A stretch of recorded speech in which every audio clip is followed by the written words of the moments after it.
This morning, breaking news. Bruce Lamman to face a rape trial after failing to have the case thrown out. Parliament at the mercy of protests. Pro-Palestine and climate activists stir chaos. A man in custody after a crash in Perth's north. And the moment we've been waiting for. The officer behind the trigger faces the stand in a Geraldton coronial inquest.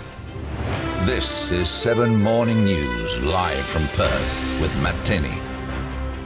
Good morning. We begin with breaking news. Bruce Lamman will stand trial on rape charges after losing a bid to have the case dismissed. It's the first time we've heard full details on the allegations against him. It was during a no-case submission by his lawyers that we heard the allegations in open court for the first time. The court heard that the complainant met Bruce Lamman at a nightclub in Toowoomba in October 2021. He said his name was Bryce and they spoke about their political views before he said his name was Bruce. Then they went to a house in East Toowoomba where the woman told police she got into bed with Lamman and they had sex and used cocaine. She says she fell asleep and when she woke up, Lamman was having sex with her and she told him to stop. She says Lamman then told her they had sex on 4 occasions the night before, but she couldn't remember any of that. She told police he had sex with her again and her actions indicated she did not consent, but she says that he consoled her and told her it's okay. The pair then went to a pharmacy afterwards to get the morning after pill. We also heard in court today the woman made a complaint to police after learning Lamman was the person accused of raping Brittany Higgins, but the court also heard that she had discussions with a friend about reporting the incident to police prior to that. The judge found that the evidence against Lamman is sufficient to put him on trial and has sent the case to the district court for that. In the meantime, Lamman will remain on bail. He had nothing to say as the case was committed to trial.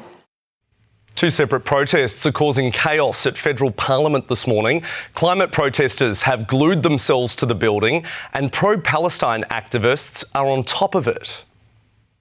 Good morning. Well, pro-Palestinian protesters have taken their cause to new heights, literally here at Parliament House, scaling the large marble pillars in front and calling out the Prime Minister and Deputy Prime Minister about their stance towards the Israeli government and its treatment of the civilians in Gaza. They're calling for Palestine to be freed and to recognise Palestinian statehood and put an end to what they call a genocide. There are as many as 4 protesters we've been able to count up there at this stage, and it's currently an active police operation as they try to bring them down.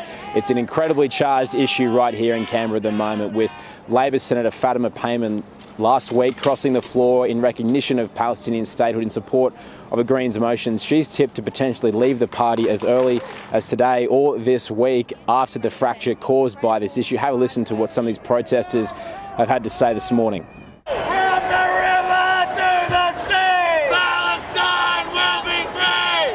Thousands have protested to end Australia's military and political relationship with the Israeli regime. It's by far from the only protest that's happened this morning in Parliament House, inside the marble foyer. Climate protesters have glued themselves to marble pillars, protesting the government's stance on gas versus renewable energy and how many gas wells and mines they're opening. We had to speak to some of the protesters inside Parliament this morning as well. I can't keep doing science when it's ignored. That's why I'm glued on. So I don't bother with science anymore. I'm now a climate activist. It's currently an evolving situation. We'll bring you more on what happens with these protesters inside and outside in the news in the afternoon and tonight at 6 o'clock. Ben Downey reporting there. A man has been taken into custody after a car collided with an e-scooter in Woodvale. In a bizarre twist, the arrest happened on an unrelated matter. Rebecca Petrovska explains. There was a massive police presence here. A 28-year-old man has been taken into custody for breaching a family violence restraining order. Take a look at some of these pictures. You won't believe how it unfolded. Police were called on a separate incident involving the man. He was allegedly driving a Holden Barina when it crashed with an e-scooter at around 9 p.m. A 15-year-old boy was the rider of the scooter at the time, but he is okay, only receiving some minor cuts to the face. It happened here at the intersection of Ocean Reef Road and Joondalup Drive, and in a bizarre twist of events, when police arrived, that's when they actually arrested him on that second matter. Police are still investigating what caused the crash, but you can say it was a very lucky moment for officers. It's the moment we've been waiting for. A coronial inquest in the state's Midwest is about to hear from the police officer behind the gun when Aboriginal woman JC was shot on a suburban street in Geraldton. Lucy Murray is at the courthouse.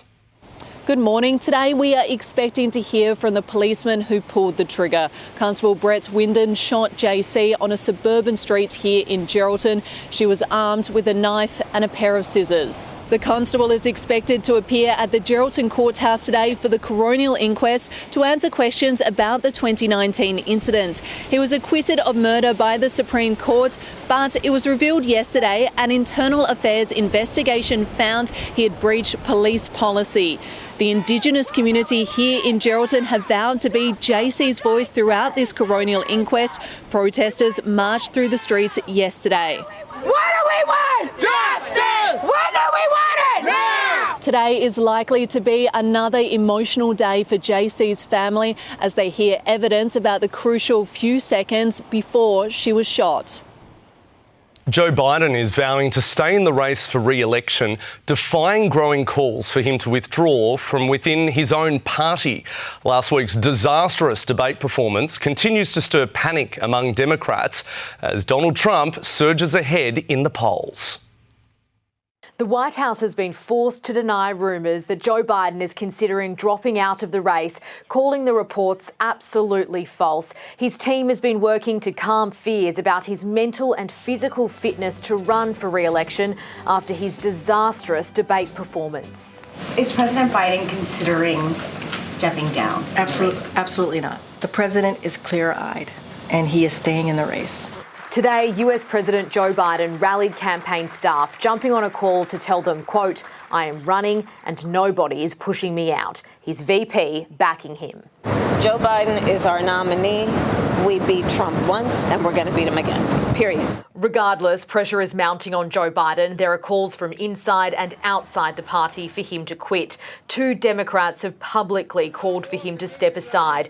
Joe Biden did meet with Democratic governors at the White House earlier to discuss their concerns about his campaign. We were honest about the feedback that we were getting. We were honest about the concerns that we were hearing from people. President Joe Biden is in it to win it.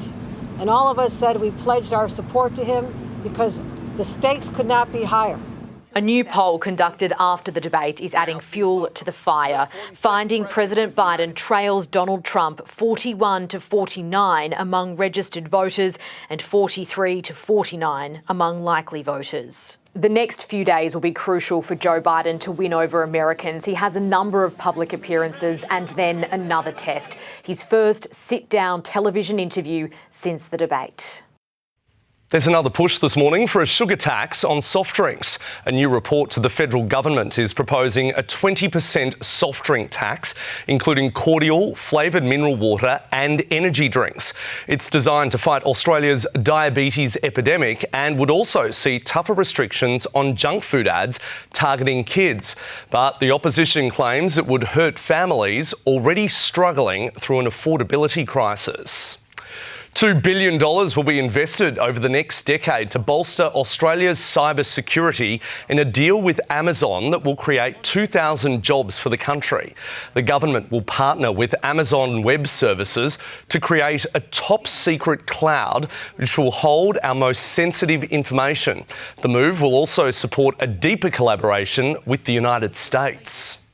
14 years of Conservative leadership looks set to come to a humiliating end in the UK.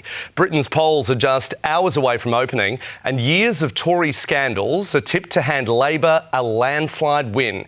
Here's Europe correspondent Ashley Mullaney. On the eve of the election, this is increasingly looking like a landslide victory for Labor, the party on track for its biggest majority since 1832. If the polls are correct, the Conservatives are set to lose 70% of the seats they won 5 years ago. If there's any panic in the party, though, they're trying not to show it. We've made sure that we are the #1 defence power in Europe. We've supported Ukraine. We had the fastest vaccine rollout in the pandemic. We've stood up for our values and our allies around the world. And we got Brexit done. I don't know about you, that is a record I'm mighty proud of. We've changed our party. We're a changed Labour Party. We are asking for the opportunity to change our country and put our country back in the service of working people. It could be an embarrassing day for the Prime Minister anyway, but throw this in the mix. Some joke candidates running against him. The turnstile of Prime Ministers hasn't helped the Tories, coupled with the chaos of Brexit on the UK economy, wait times for the NHS blowing out too. All of these proving problematic for the Conservatives, and after 5 Tory Prime Ministers, it seems there is an appetite for change, one that could see a new Prime Minister in Downing Street come Friday. You're watching 7's Morning News live from Perth. Still to come, from a mankini stunt to the Olympic Games, a wild ride for Shane Rose. And a stunning light show turns heads. In 7 News, the eye condition affecting 400,000 Australians of all ages. Now, the revolutionary treatment available to all. Absolutely straightforward. I had zero pain. Private and public rebates, giving back the gift of sight. 7 News at 6. The Australian boss of the Paralympics has quit her role only 8 weeks before the Games begin in Paris. Katherine Clark resigned a day after the team's official launch. She's been on leave of absence since early June and didn't say why she was resigning. Cameron Murray, the head of commercial and communications for Paralympics Australia, is the acting chief executive. In some more positive news, Australia's Olympic equestrian team has just been announced. The team is a mix of debutantes and experienced riders. Chris Reason has more. Well, 3-time Olympian Shane Rose couldn't have picked a more difficult path to the Paris Games, but he has officially defeated woke stupidity and her crippling injury to be announced today as part of the Australian Olympic team. The triple Olympic medalist shot to national and international fame earlier this year when some video of him wearing a green and gold mankini was posted online and went viral. He was cleared to compete again, but then was involved in a horrific accident that smashed his face and broke 18 bones. His doctor said it would be 12 weeks before he'd walk again. Shane said, "I'd better get a new doctor." He managed to fully recover 100%, he says, and today the 51-year-old was officially announced on the Australian team. It's been an interesting start to the year. What started with a bit of fun at a fancy dress show got me a bit of interesting media coverage. Fortunately, it was just bones, and bones heal, and if you're just dealing with a bit of pain, then that's fine.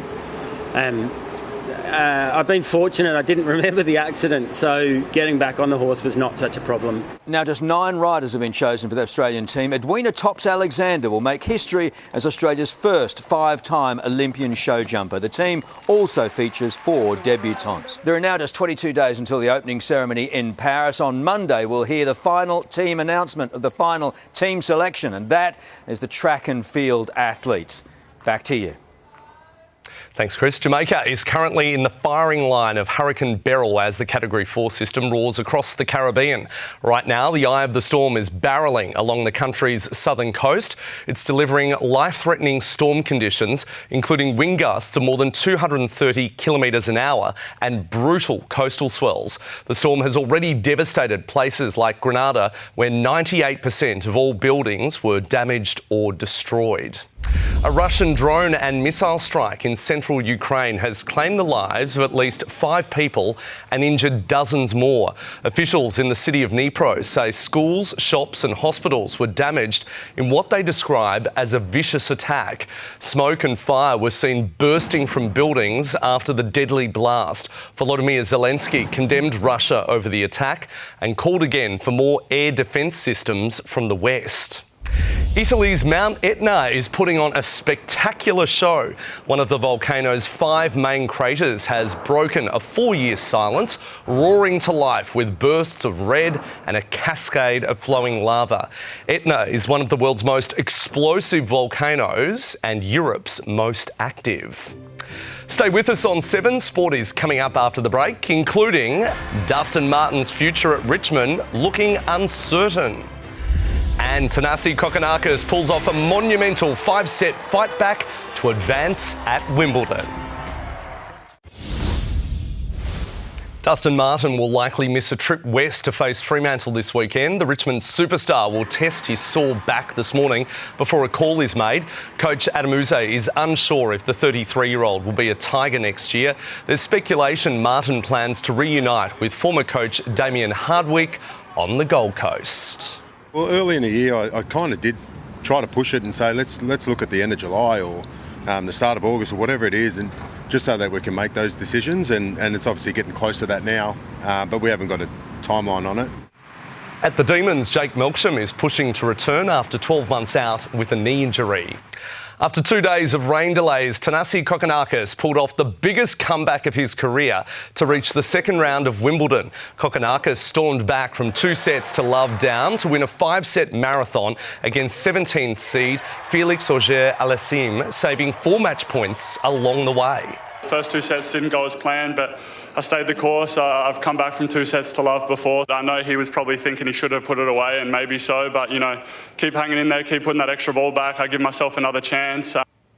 Fellow Aussie Alexander Vukic forced an early tiebreaker against Carlos Alcaraz, but the defending champion proved far too classy, winning in straight sets. Jordan Thompson also exited in straight sets, falling to American Brandon Nakashima. The Aussie Opals started their Paris Olympic preparations with a resounding 28-point thrashing of world number 2 China in Melbourne. 19-year-old Isabelle Borlée starred with 19 points in only 21 minutes on the court. Outside Borlée works baseline and knocks down another 2. The Opals can do no wrong right now. 43-year-old legend Lauren Jackson scored 13 points as she closes in on her 5th Olympics. LeBron James is set to continue his legendary NBA career into his 40s. The league's all-time leading scorer is set to sign a new 2-year, $155 million deal to return to the Los Angeles Lakers. LeBron's 19-year-old son Bronny was drafted by the Lakers last week. Supercars pace setter Will Brown isn't planning to slow down at this weekend's Townsville 500. Brown is enjoying the best season of his career with 3 wins and 8 podium finishes from 12 races. He leads Red Bull Ampol teammate Brock Feeney by 108 points in the championship. I had a great result here last year, winning the first race, so that's positive, and had a really good start to the year. I've been racing so much and been away so much, it's really hard to get enough training in that I'd like to, but been preparing at home. The Townsville 500 is live on 7 this weekend. 39-year-old Mark Cavendish now has sole possession of the record for Tour de France stage wins. In a chaotic 5th stage, leader Tadej Pogacar somehow avoided disaster after several riders crashed into a traffic island. Cavendish sprinted his way into history, breaking the record he shared with cycling icon Eddie Merckx. The legend grows bigger. It's history again. Cavendish, number 35. Pogacar maintained his 45-second lead. Stay with us. I'll have all your weather details next on 7's Morning News. Subscribe with Google to The West Australian and never miss a headline. It's simple and secure. 2 taps and you're all set. Explore a world of quality news and journalism from the West. Seamless access, full control, easy to manage. Subscribe with Google to The West Australian.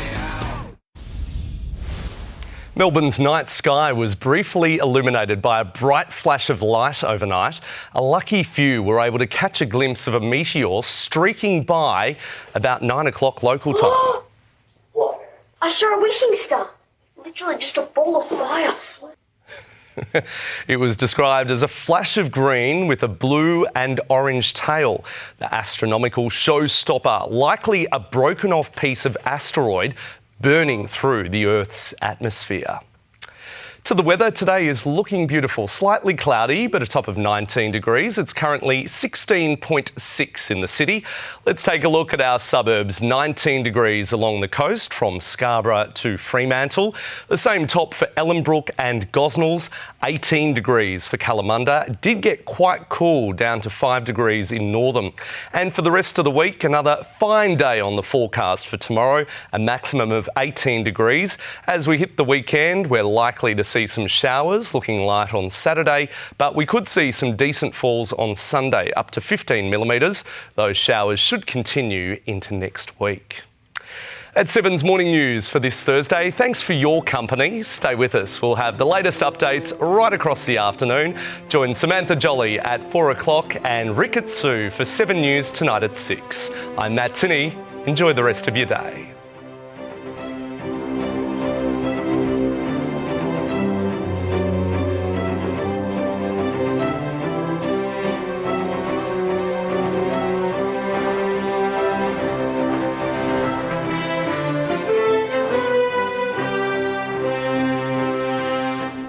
The 7 News app will give you the news you want.